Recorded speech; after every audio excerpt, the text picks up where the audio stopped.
Hey, and welcome to Synaptic Soul, the podcast where science meets spirit, and we get real about the beautiful and brutal and magical mess of being human.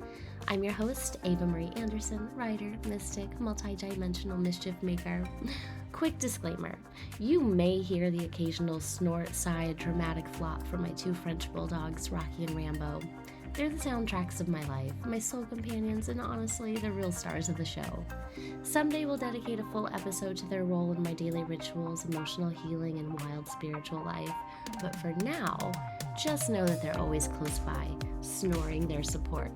Let's dive in. Before we dive in today's episode, I want to take a moment to honor something deeply personal.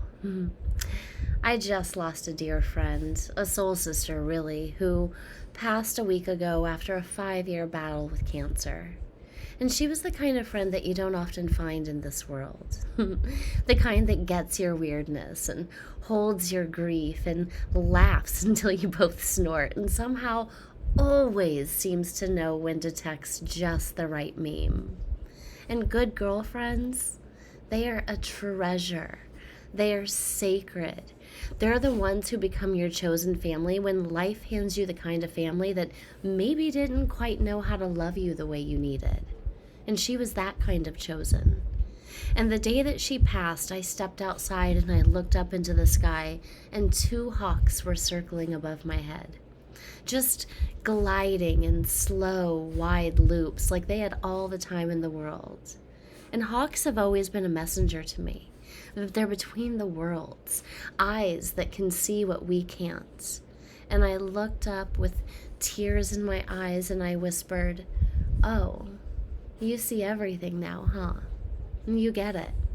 All that spiritual shit I tried to explain to you, you see it now." And then right then, I got chills all over my body, and not the light goosebumps kind, but the full body, scalp tingling, electricity through your bones kind. The ones that last, the kind that I call truth chills. And babe, let me tell you, they didn't fade for at least 90 seconds. And that was her.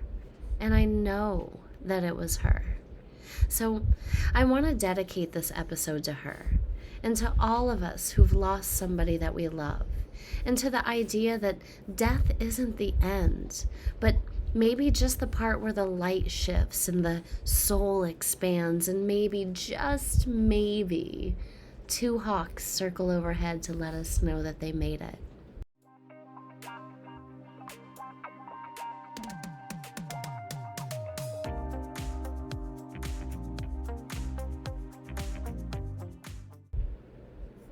Let's start with the thing that we're all here for. Death. Not the dramatic Hollywood-style flat line with like the soft beeping trailing off in a sterile hospital room. But I'm talking about the real moment that your soul pieces out of your body like, all right, I've done what I came to do and I am out. And trust me, your soul doesn't leave with fear. It leaves with memory and with curiosity and with the quiet knowing that this isn't the end. It's just a frequency shift. But first, let's talk science, because before we get into the woo, we need to ground this in what we do know about the moment of death. So when somebody dies, there's actually a beautifully ordered process happening in the body, and it is not chaotic. It is biological poetry. And your heartbeat slows, and your blood pressure drops, and breathing becomes irregular, and your extremities get colder as blood pulls inward to protect the vital organs. The digestive system stops first, and then the kidneys, and then the lungs, and then finally the heart. But here's the kicker. The brain often keeps firing for several minutes after the heart stops beating. We now know that there is a surge of electrical activity that can occur right at the time of death, almost like one last neurological gasp. And some researchers even call it the death wave. It's like your brain is saying, wait, one more download. But then let's layer in the ancient wisdom, because our ancestors weren't afraid to talk about death. In fact, most of them spent their entire lives preparing for it. Egyptians believed that the soul had multiple parts: the Ka, which is your life force, the Ba, which is your personality, and the Ak, which is your immortal self. And when you died, the Ba would fly from your body like a bird, returning each night until it was ready to move on. But you didn't get a free pass. You had to face the weighing of the heart ceremony. And they literally believed that your heart would be weighed against a feather. And if your heart was too heavy with regret or lies or unshed truth, you weren't getting through the gates. And then meanwhile, the Tibetan Book of the Dead describes the bardo, which is the liminal realm between death and rebirth. It is like the cosmic waiting room where your soul reviews your life and either reincarnates or merges with the light, depending on where your awareness is. And then ancient Greece, Plato wrote about a soldier named Air who died in battle and then went to the afterlife and then saw souls choosing their next lives based on past karma. And then he came back to tell the tale. Sound familiar? NDEs weren't invented in the 1980s. They have been happening forever. But then, let's get quantum. Because your body may be biological, but consciousness is energetic. That's non-local. It means that it doesn't live in your brain, it's simply accessed through it. So when death occurs, it's not that light goes out, it's more that your consciousness collapses its wave function in this reality and then expands into another. And quantum physicists refer to this as decoherence. Like you've been vibrating in a specific frequency bandwidth, call it the Earth 3G channel, whatever you want to call it, and now that your body systems have powered down, your consciousness is no longer confined to the rules of time and space and gravity. It is like unplugging the TV set, but the broadcast is still going. Your channel just switched. And then sometimes people come back from that channel, which is that NDE crowd. But let's talk about what people consistently describe after dying and coming back. Because consistently, there's a feeling of floating above their body, or seeing loved ones who have passed, or a tunnel of light, or merging with everything. There's a review of life, often from the perspective of others, which basically is how your actions made other people feel. And then there's the overwhelming feeling of unconditional love. And these aren't random hallucinations. They are eerily similar across cultures and religions and even across time. How is it that a Buddhist monk, a Southern Baptist grandma, and a secular doctor all report the same damn tunnel of light? It's because death has its own pattern. And perhaps more mind-blowing, sometimes people who weren't dying but just close to somebody who was also experience visions and voices or bodily sensations, and what researchers now call a shared death experience. It's like standing near a cosmic threshold and then catching the echo. And I experienced this last week when I was in the hospital with my friend. I could taste the medication that was flowing through her bloodstream in the back of my throat. And that was weird. But here's where I'm going to get witchy with it. There's a reason the phrase, "the veil is thin," exists. Whether it's Samhain in Celtic tradition, or Dia de los Muertos in Mexico, or ancient Mesopotamian rites, many cultures have sacred windows of time when the dead are closer. But what they didn't always say out loud is this: the veil isn't a fixed wall, it's a curtain, and consciousness can tug it open from either side. And the moment of death is one of the most powerful veil-lifting events. Your electromagnetic field detaches from the physical body. Your auric imprint expands, and for a few sacred hours, sometimes days, you're in between the worlds. And this is why some cultures believe that the soul hovers near the body for 3 days after death, because energetically, it does. And modern hospice workers report stories all the time. Patients seeing relatives in the room, or having conversations with people that nobody else sees, or even accurately describing events happening in other rooms before they pass. And that's not brain misfiring. That's spirit remembering. And I've personally witnessed several transitions. And let me tell you, The moment someone takes their last breath, the room changes every fucking time. The air thickens and peace enters, and sometimes it's weighty, and sometimes it's light, but it is undeniably different. It's as if the soul's exit leaves a resonance, a kind of tuning fork humming through the air. And in fact, some people's deaths feel like birth in reverse. They came in through the womb, wet and screaming, and they leave dry and still, but just as sacred. And it's not uncommon for animals and children or even technology to respond to this change. Pets often know before anybody else. Clocks stop, phones glitch, lights flicker. Why? Because frequency affects everything. And when a soul exits its physical container, that frequency shift ripples through the field. So, the best way I can put it, in both science and in spirit, is your body releases and the brain fires one last time, and your field expands, and your consciousness decoheres from this timeline and reintegrates into your soul's broader memory bank. And your awareness may move through stages, floating, reviewing, reuniting. And you, the eternal spark that animates all this, are not gone. You're just no longer pretending to be small. This episode is brought to you in part by one of my most favorite humans on this spinning planet, Morgan Garza, and her book Soul Magic. If you've ever felt like your power was just waiting beneath the surface, or like there's something ancient and electric inside of you ready to be reclaimed, then this is the book that helps you remember. Soul Magic is not just a read, it is a summoning.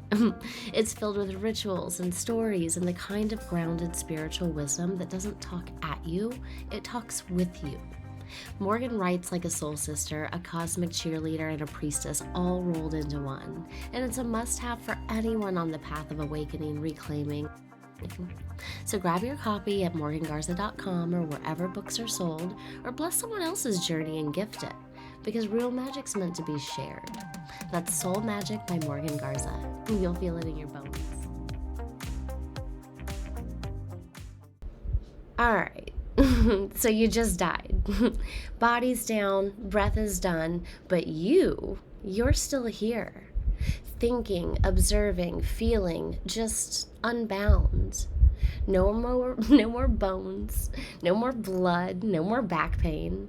Your awareness now, your energy and consciousness, and surprise, surprise, you're not alone. This is where we really start to stretch the fabric of reality, because while death ends the body, consciousness doesn't seem to get the memo. Quantum physics has been whispering this for years, like a mad scientist in the back of a mystic's temple going, hey, what if we've had it all backward all along? But let's start with the bombshell. There is no scientific proof that consciousness originates in the brain. None. Not one peer-reviewed study that conclusively proves that your thoughts, your memories, and your sense of self are manufactured by that wrinkly pink organ inside of your skull. But what we do have is a lot of evidence that the brain filters consciousness, like a radio tuning into a frequency or a lens shaping light. The moment your brain shuts off, the filter's gone, but the signal is still transmitting. And physicist Sir Roger Penrose and anesthesiologist Stuart Hameroff came up with something called the ORC-OR theory. And that suggests that quantum information lives inside microtubules of your neurons. And when you die, that information doesn't vanish. It just returns to the quantum field, like uploading your soul into the cosmic cloud. So death isn't about losing consciousness. It's about shifting where that consciousness is being held. In quantum mechanics, there's this trippy thing called the observer effect. So basically, particles that don't have a set state until they are observed. And before that, they exist in a cloud of probabilities, all possibilities at once. Schrodinger's cat isn't alive or dead. It is both until somebody opens up that daggum box. And now let's apply that to death. When you're alive, your body acts as the observer, collapsing potentiality into physical experience.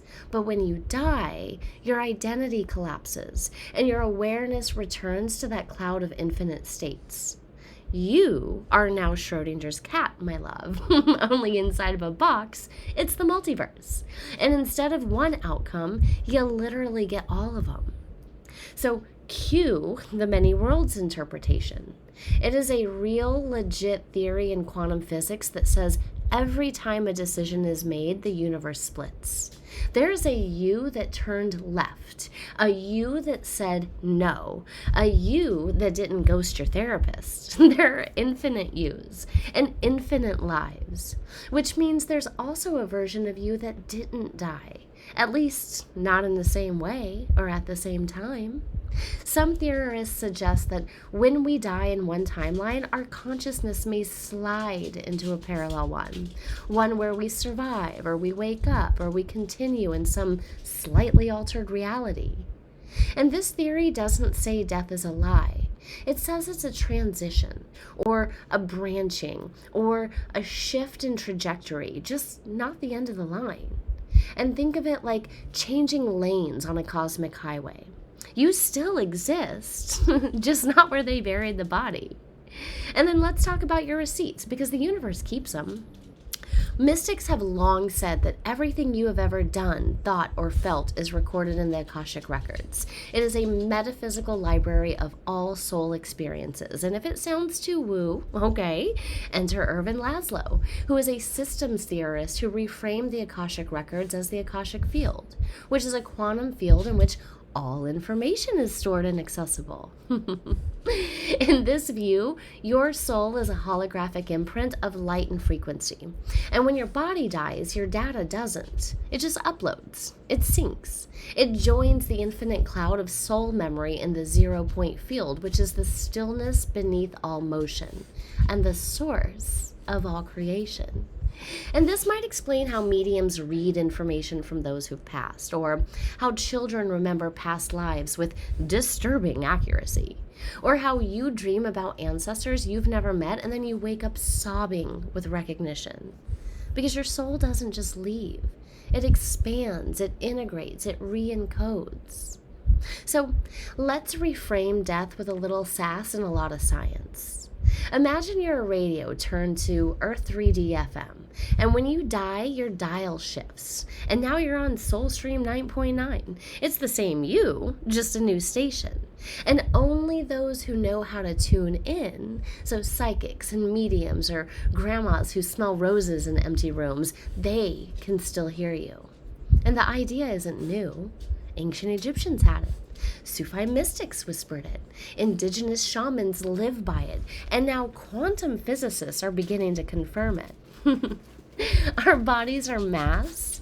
Our soul is energy. And energy doesn't die. It just transforms.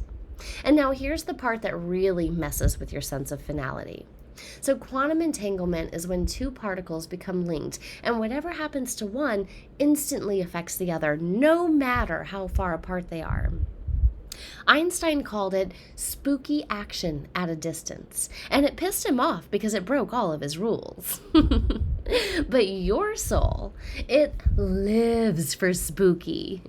When somebody you love dies, your bond doesn't snap, it entangles. It's why you might dream of them or feel them beside you or burst into tears when their favorite song plays in Target. And it's not imagination, it's frequency. Entanglement explains how souls stay woven together beyond space and time. You don't lose people. You just lose access to them in this bandwidth. But the cord remains. So if you tug it right, they'll tug right back. You don't go somewhere. You just become more of what you actually are. And let me just say that again for the folks in like this existential crisis section. When you die, you don't float off to some celestial neighborhood with harp music and Aunt Carol in a toga. You don't get sucked into a light tunnel like you're riding Space Mountain in reverse. You become expanded. And all the things that used to be you become more true. So the love that you felt, it becomes your fabric. The lessons that you learned become your light. And the grief that you endured, that is alchemized into wisdom. Death isn't deletion. It's a distillation. It's a return to essence. But what about the light? The famous white light. Some say it's your soul returning to source. Some say it's a brain chemical flood of DMT in the pineal gland, and I say, why not both? Science has shown that the brain can release a surge of DMT in moments of birth and death, basically opening up a psychedelic, hyper-real portal experience. But DMT doesn't create illusions. It reveals dimensions. It's a chemical gateway, not a hallucination. And so when people say that they became the light, they weren't being poetic. They were being literal. Because consciousness is light, coherent and organized and photonic data. And when you return to it, you don't lose yourself, you remember yourself. So where do you go? Well, here's the honest answer. You go where you vibrate. Some souls ascend. Some linger. Some reincarnate. Some return to a soul group for review and regrouping. Some chill in the in-between like celestial introverts binge-watching life highlights. And the destination isn't assigned. It's aligned. Like attracts like. So if you lived with love and curiosity and expansion, then you'll magnetize those frequencies. If you lived with fear and resentment and contraction, well, that's your tune until you retune. But even then, the universe is kind. You always get another chance and another life and another lesson.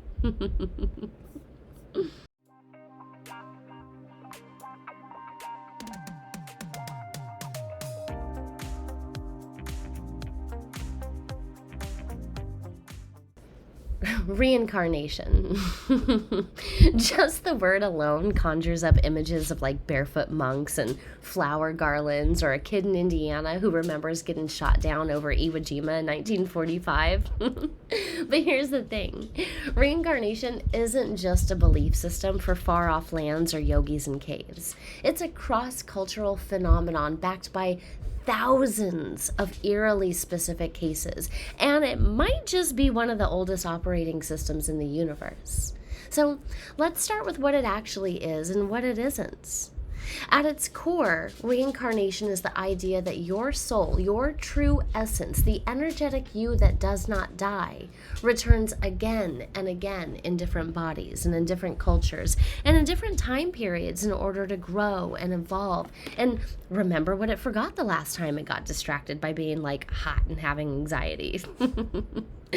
I might be talking about myself here, but we're not talking about a linear track. Time, as we've said, is not real the way that we think it is. Time is stretchy, and it loops, and it spirals, and so reincarnation isn't necessarily a forward march. You could be living a life right now in 1870 and 2073 and 2025 all at once. You're not hopping forward and backward. You're happening simultaneously across dimensions like a soul's Rubik's Cube. And each life is a harmonic note in your soul's larger symphony. It's not about climbing a ladder. It's about playing every octave. And karma's not a punishment. It's a memory. And let's clear up the biggest misconception in spiritual history. Karma is not some divine smackdown. It is not cosmic revenge. It is not, you were a terrible person in a past life, so now you have gluten intolerance and your cat hates you. Like, that's spiritual clickbait. Karma is actually cause and effect. It's energetic imprinting. So if your soul enters this realm with a certain vibrational signature, it'll naturally attract experiences that resonate with that pattern, just like tuning forks vibrating in sync. And think of karma like momentum, like not moral judgment, but a ripple. It's your soul echoing back to itself. And so if you've got unresolved guilt or grief or soul contracts from a previous incarnation, those don't just disappear when your body dies. They ride along the energetic current until you're ready, truly ready, to face and integrate them. And yeah, it's a thing. Soul contracts are pre-incarnational agreements that your soul makes before jumping back into the meat suit. And think of it like signing up for electives in Earth School. You're like, all right, I want to learn forgiveness in this life. Or, I'll take emotional boundaries for 500, Alex. Or, fuck, I guess I'll meet my twin flame and completely combust. Like, that'll be fun. Sometimes those contracts include other souls who agree to play certain roles. Your parent, or your abuser, or your best friend, or the dog who dies too young and teaches you the unconditional love in ways that no human ever could. You don't consciously remember signing these contracts, but your higher self does. And that free will still applies. You can break a contract, you can rewrite it, or you can opt out entirely. Like, there's no cosmic cops dragging you back into karmic entanglement unless you choose to stay there. And then, just to spice it up, most souls pick the hardest damn curriculum possible. Because Earth is an elite university. It's not like the preschool of the multiverse. This is where advanced souls go to remember who they really are, but by forgetting first. And reincarnation isn't fringe theory. It is ancient as hell. Here's just a quick tour. Hindu and Buddhism, they believe that reincarnation is a given. The goal is to achieve moksha or nirvana, which is liberation from the cycle of death and rebirth, samsara. Your actions and intentions and awareness shape the path forward. And then in Greek philosophy, Plato believed that the soul was eternal and recycles through many lifetimes. His myth of air, the Republic, describes souls choosing new lives between lives, guided by their previous experiences. And then you've got Celtic and Druidic lore. The Celts believed that the transmigration of souls, that death was just a doorway and that rebirth was expected, and even warriors would joke about meeting again in the next life. And then you've got Kabbalistic Judaism. Some mystical branches of Judaism believe in Gilgul, which is the transmigration of souls, especially when a soul needs to return to complete unfinished work. And then you've got indigenous teachings. Many Native American and First Nation tribes speak of soul journeys and spirit return and ancestors being reborn within the lineage or tribe. Same with the Aboriginal Dreamtime concept of simultaneous spirit existence. So across cultures, across continents, people were whispering the same story in different tongues. And that story is that you've been here before. And you'll be here again, but never quite the same way. But let's bring it back to the modern day. We have thousands of cases documented by researchers like Dr. Ian Stevenson and Dr. Jim Tucker, and they tell the story of children, some as young as 2 or 3, that remember vivid details of past lives. Like names and places and how they died and relatives from other lifetimes. And these kids aren't saying vague things like, I was a farmer. They're naming specific villages and relatives and weapons and addresses. And some of these claims are verified. They're birthmarks matching fatal wounds, or unexplainable phobias linked to past life trauma, or languages that they really just shouldn't know. And it's eerie until you realize that their filters haven't solidified yet. Kids don't have the veil slammed down over their third eye like adults do. They're still plugged into the in-between. And it fades around 6 or 7, which is when societal conditioning kicks in and we start telling them that's just your imagination. But is it, though? Maybe your kid talking about their other mommy is just remembering. Or maybe your dog staring into the corner isn't broken. Maybe they just see something that you don't. But then let's take a little detour into biology. There's this theory, and it's controversial but juicy, that cellular memory can hold fragments of past life trauma, especially in organ transplant recipients. Some patients who receive a new heart or a new liver suddenly develop memories or cravings or personality traits from the donor. So one woman began craving chicken nuggets and started drawing obsessively, things that the donor had been known for. And now imagine this. If a single organ can carry memory, what about your entire body? What about your DNA? Which Enter epigenetics, which is the study of how your environment and your experiences affect gene expression. Trauma can leave markers that are passed down through generations. Your fear of drowning might not be yours. It could be your great-grandmother's. Or it could be yours, but just from another life. Maybe just carried forward as a cellular echo. But either way, you're not starting from scratch. You're starting with soul momentum. So why don't we remember? Well, short answer, because it would make this game too easy. Long answer, memory is tied to identity.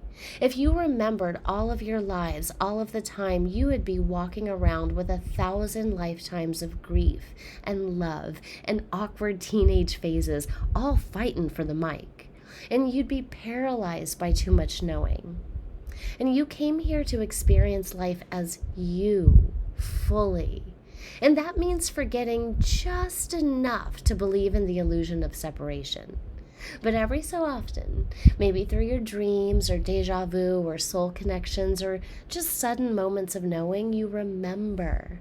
And that's the breadcrumb trail. That's the veil fluttering. And if you want to know who you were, just look at your obsessions. Look at your irrational fears. The places that feel like home even if you've never been. Or the time periods that make you cry for no reason. Or the languages that you almost remember. Or the art that moves you. Or the karma that you keep running into. Maybe just the patterns you're trying to break. It's all there. Just hidden in plain sight. The Cosmic Recycling Center isn't just churning out fresh humans. It's refining souls. This episode is supported in part by Saged app, aka the app that's basically a metaphysical multivitamin. It's like having a spiritual sanctuary in your pocket minus the incense smoke in your purse. It's also where I host my new moon manifestation clubs, which, if you know, you know, we go deep. So if you're ready to stop doom scrolling and start soul scrolling, download Sage in the App Store or Google Play and then step into a more intentional, magical version of your day. That's SAGED, like Sage, but with an app. Back to the episode.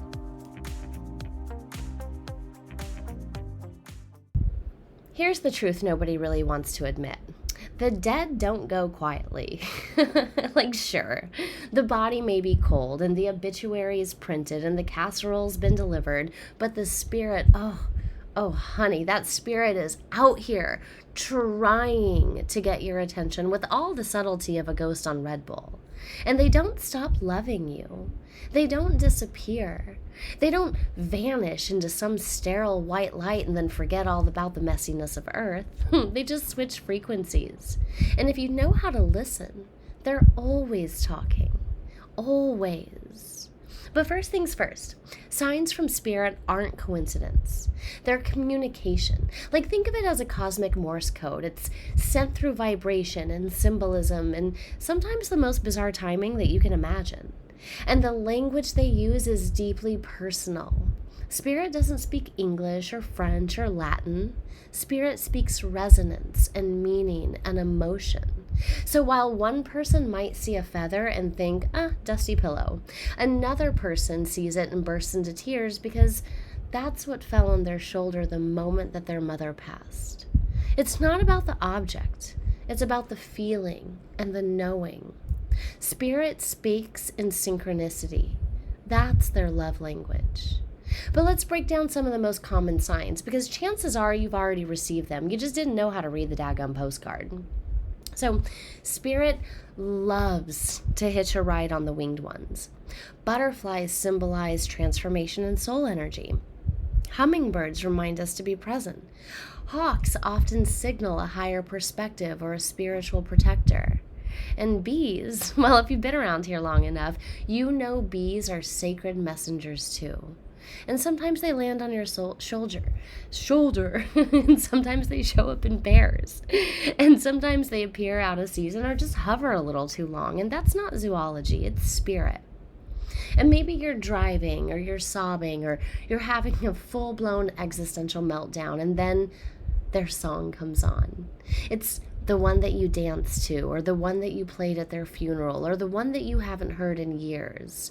Or a song comes on with lyrics that answer the exact question that you were just screaming into the void. Spirit's a DJ, baby, and they love a dramatic entrance. And then there's feathers. White feathers, black feathers, speckled ones that weren't there 2 minutes ago. Feathers are a classic sign. They're gentle and grounding and usually show up when you're asking for comfort or clarity. And if you keep seeing feathers in strange places, Spirit is telling you, I'm near and I've got you. And just breathe. And then here's a juicy one. Spirit can and does mess with electricity. Why? Well, because electromagnetic energy is their jam. That flickering light, or that screen freezing during a Zoom call when you're talking about them, or that email that you are sure that you sent but it vanished, that's classic ghost behavior. And it's not malevolent. It's just their way of waving from the other side. And then there's one that deserves its own category. Dreams are one of the easiest ways for the spirit world to reach us because your logical brain is offline. Your subconscious is wide open, and in that liminal space, spirit can step through.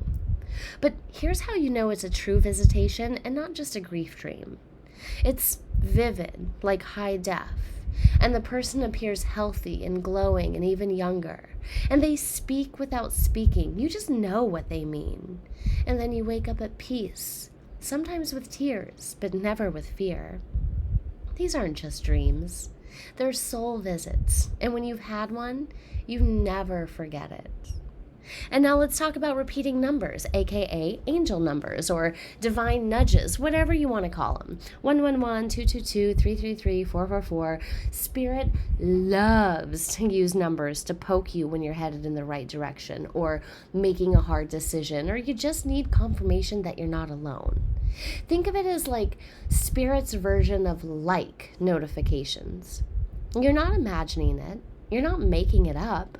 That weird moment when your coffee total is 6.66 and then your playlist skips and plays your dead grandmother's wedding song, yeah, let me tell you, that means she's there. And these coincidences are actually intersections of meaning. And the more that you acknowledge them, the more that they show up. Because just like in any relationship, spirit needs permission to deepen the connection. But let's quantum this thing. Our brains are electromagnetic systems, and so are our hearts. And when somebody dies, that frequency that they held doesn't just vanish. That energetic signature still exists in the quantum field, and it's what scientists call the 0-point field, or the unified field of consciousness. So when you're thinking of somebody who passed, you are not just reminiscing. You are literally tuning your frequency to theirs. And when you're in alignment, signs become visible. And this is called frequency matching. Just like the radio needs to be on the right channel to hear the song, your energy has to match the bandwidth of the person or energy trying to reach you. And that's why signs often come when you're relaxed, or you're open, or you're grieving, or praying, or daydreaming. Because your vibe softens and your channel opens. And then suddenly there they are. So, why do some people get more signs than others? Well, this one's easy. It's not because you're special, sorry. And it's not because you're broken, also sorry. It's just because you're paying attention. People who get signs regularly aren't necessarily psychic, they're perceptive. They have trained their minds and their hearts to be open, and they believe. And then belief acts like a magnet for connection. But on the flip side, if you're skeptical and shut down or bitterly asking, why don't I get signs like Ava does? Well, you might be unknowingly blocking them. And not because Spirit's a petty bitch, but because your frequency doesn't support the reception. Spirit's never going to force a message on you. They just wait for the invitation. And so if you want more signs, acknowledge the ones that you get. Say thank you. Say, I see you. And then start the conversation. And then each one of your senses can be hijacked lovingly by Spirit. And here's the breakdown.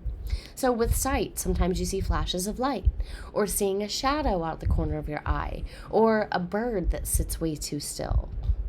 And then maybe it's sound, like a whisper, a name being called, music with no source, and sometimes even tinnitus at key moments. And then there's smell. Maybe there's a specific perfume or cigarette smoke or your dad's cologne or grandma's cookies. And no source, just memory. And then touch. The sensation of a hand on your shoulder, or goosebumps for no reason, or a warm or a cool breeze indoors. And then there's taste, which is rare, but it happens. Tasting something associated with them, like mint or chocolate, or even blood if death is fresh. These are all spirit using the clairs, clairvoyance, clairaudience, clairsentience, and so on, to tap you into your awareness. And if you're sensitive to these, you're not crazy. You're just tuned in. And yeah, they still have a personality. Like if your uncle was sarcastic in life, he is sarcastic in death. If your best friend, speaking of mine, has a filthy mouth, and she is still cussing from the other side. Spirit retains essence. And they evolve and grow, yes, but that spark or that vibe or that humor, it stays. So if a sign makes you laugh, it's probably realer than the signs that feel too polished. And spirit loves to joke and to nudge and to make you raise your eyebrow and say, all right, that was weird. Like, that's the point. Spirit is relational, not ritualistic. But one of the best things that you can do if you want a sign is just to ask. Ask out loud with intention, and then be specific. And just be like, you know what? Hey, if you're still with me, send me a pink rose today. Or if this job is aligned, show me 3 hawks. Or if I'm not alone, play our song in the next 24 hours. Spirit respects boundaries, but it loves clarity. And they don't want to scare you or overstep. They just want to connect. So, treat it like a friendship. Initiate. Talk to them. Tell them you're ready to listen. And when the sign shows up, don't doubt it. Don't Google it. Just say thank you.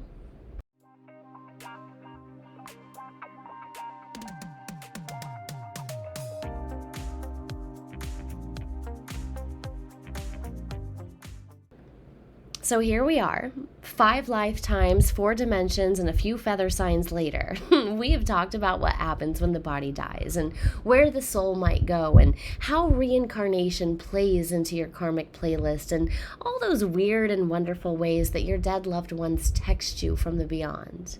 But now we gotta ask the most important question of all, which is, so what? Why does any of this matter if you're still waking up in the same body with the same anxiety, brushing your teeth and wondering what in the hell you are doing here? Well, let me tell you, my dear, before you make peace with death, you have to actually start living. When you realize that your time in this body is limited, everything changes. Suddenly the sunrise matters more, or that petty argument feels less sticky, or the dream that you keep putting off doesn't seem so frivolous anymore, or that I love you isn't so scary to say. It's knowing that we'll die isn't it is not a fucking buzzkill. It is so an awakening. It is the ultimate medicine for spiritual amnesia. Like, death strips the ego bare and asks, what actually matters to you? And not in theory, but in the marrow of your being, in your actual lived experience. Because you will leave. This version of you will be done someday. And the only thing you get to carry with you is what you became. It's not your bank balance. It's not your 12-step skincare routine. It's not your social media following. It's just your energy and your choices and your love. And that's the luggage that crosses over. You are here for the experience, not for perfection. And let me just say it louder for the recovering perfectionists in the back. You did not come here to do it right. You came here to do it all. You came here to be wildly human, to feel the sweat and the grief and the orgasms and the heartbreak, to eat French fries and cry at commercials, to get it wrong, and then to get it right the next time. You came to forget that you're divine so that remembering it would crack you open in the most exquisite way. Your soul didn't incarnate for Pinterest level enlightenment. It came for the mess, the blood and the bone and the stardust dance. It came for the forgetting, and it came for the remembering, and it came to feel. Which means that every loss and every failure and every bad date and every breakdown, it is not meaningless. It's curriculum. It's sacred. And it's the soul gathering texture. And one of the hardest things about being alive is losing the ones that we love. And one of the most sacred truths about death is this: it teaches us how to grieve without losing ourselves. Grief isn't a problem to solve. It's an initiation. It's a portal. It's a sign that you have loved so deeply that it changed your molecular structure. And when that love shift forms, it doesn't disappear. It expands. Grief is what love looks like in the presence of physical absence. It is love without a body to land on. And if you let it, it can open you. It can carve space in your chest for more life and more awe and more compassion. Grief is a soul stretch, and death is the teacher. And you chose this life, all of it. And I know that it is annoying to hear when you are going through it, but it bears repeating. Your soul chose this. Not every detail, but the blueprint, the big themes, the lessons, the main characters. You came here to work out the knots in your light, to evolve and to remember and to create beauty in the tension. And here's the thing. If you choose it, you can change it. You're not a prisoner of your past lives or your childhood or your worst decisions. You are a multidimensional being with access to infinite timelines. The version of you that's healed, that's thriving, that's laughing, that's grounded and expansive. She is not a fantasy. He is a frequency, and you can match them. But only if you stop waiting for permission. Only if you stop pretending that you're powerless. Because let me tell you something, my love, you have already fucking died 100 times and come back for more. You are not fragile. You are cosmic, and you are so fucking brave. Soul contracts are sacred, but you can rewrite them. And let's go even deeper. Because just because you signed up for a certain experience doesn't mean that you have to keep renewing the contract. Some of you are in soul agreements that have expired. Jobs that have already taught you what they needed to. Relationships that were karmic classrooms but now feel like energetic prisons. Patterns that were once survival mechanisms but now just suck the life right out of you. So let this episode be your permission slip to renegotiate. Spirit doesn't expect you to suffer indefinitely. The universe isn't keeping you stuck, you are. And the moment you decide no more, everything shifts. And that's the real magic. Not the candles or the crystals or the moon baths, although I love all of those too. It's choice. It's clarity. It's the courage to say, this version of me is complete and I am ready for what's next. Death is that great remembering. And you know those stories from near-death experiences where people talk about seeing their whole life flash before their eyes, or maybe feeling a love so immense that they forgot every fear that they ever had, or merging into light and realizing that they were the light all along. That's the truth. Death doesn't punish you. It returns you. It peels back the illusion and says, welcome home. And what if you didn't have to wait for death to remember? What if you could start living as if you already knew, as if you already were that light and that soul and that eternal infinite spark, pretending to be a stressed out human with 87 tabs opening your brain? That's what this episode's been about. Not death, but life. The kind of life that burns brighter because you are not afraid of the ending anymore. So, what do you do with all this? Here's the part where I'm supposed to wrap it all up with a bow and give you 3 easy steps to a spiritual awakening, but yeah, that's not how this works. There is no 5-step program for integrating the mysteries of just pure existence. But what I can offer you is let death walk beside you, and not as a threat, but as a guide. And let your ancestors remind you that you come from magic. And let every sunrise feel like a miracle, and every sign feel like a love note from the in-between. And let your grief become the proof that you were here, and that you loved, and that you were loved back. And then above all, let this life, this wildly imperfect, beautifully brutal, exquisitely messy life be enough. Let it be holy, and let it be yours. If you loved this episode, be sure to hit that subscribe button and leave us a glowing review. It helps more beautiful souls like you find this space. Because your words matter, your energy ripples, and every review is like a little spell of support for the Synaptic Soul mission. So until next time, stay curious, stay cosmic, and keep waking the F up.